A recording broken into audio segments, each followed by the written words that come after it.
దట్టమైన అడవిలో ఒక పచ్చని చెట్టు మీద అందమైన ఇల్లు కట్టుకుని రాధా గోపి అనే పేరు గల భార్యాభర్తల పిచ్చుకలు వీణా వాణి అనే కూతురు పిచ్చుకలతో కలిసి సంతోషంగా జీవిస్తూ ఉండేవి. ఒకరోజు చల్లని సాయంత్రం వేళ వీణా వాణి అక్క చెల్లెళ్ల పిచ్చుకలు ఒక చెట్టు మీద వాలి ఒకదానికొకటి కనిపించకుండా దాగుడు మూతలు ఆడుకుంటున్నాయి. చెల్లి, ఎక్కడ దాక్కున్నావు? నేను చెప్పను కదా సిస్టర్ అని చెప్తుంటే వీణా పిచ్చుక తన చెల్లి వాణి పిచ్చుక వాయిస్ వస్తున్న వైపు చెవులు పెట్టి వింటుంది. అబ్బా చెల్లి, నువ్వెక్కడ దాక్కుంటే నేనెలా కనుక్కుంటాను చెప్పు. అయ్యో సిస్టర్, నేనెక్కడ దూరంగా దాక్కోలేదు. నువ్వున్న చెట్టు మీద నేనున్నాను. నేను మాత్రం నిన్ను చూస్తున్నాను. నీకు మాత్రం నేను కనిపించట్లేదు.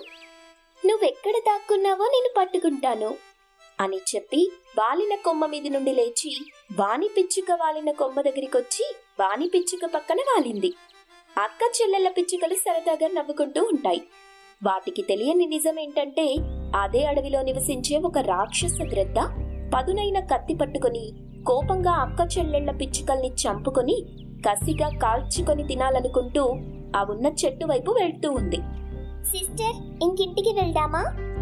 వెళ్దాం చెల్లి, ఇంటి దగ్గర అమ్మ వాళ్ళు ఎదురు చూస్తుంటారు అని చెప్పి అక్క చెల్లెళ్ల పిచ్చుకలు ఆ చెట్టు మీద నుండి ఎగిరి ముందుకు వెళ్లిపోతుండగా వాటి ముందు రాక్షస గ్రద్ద కత్తి పట్టుకుని నిలబడి వాటిని ఆశగా చూస్తూ ఉంటుంది.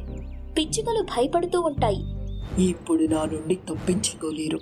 ఈ రోజు మిమ్మల్ని చంపి నా ఆకలితో పాటు మిమ్మల్ని చంపి తినాలని నా కోరికను తీర్చుకుంటాను అని గట్టిగా నవ్వుతుండగా అక్క చెల్లెళ్ల పిచ్చుకలు ఒక్క క్షణం కూడా అక్కడ ఉండకుండా వెనక్కి తిరిగి ముందుకు వేగంగా పరిగెడుతుంటాయి. అది చూసి రాక్షస గ్రద్ద వాటి వెనకాలే వెళ్తూ ఉంటుంది. అలా కొంచెం దూరం వెళ్లిన తరువాత గ్రద్ద తన చేతిలో ఉన్న కత్తిని పిచ్చుకల మీదికి విసిరింది.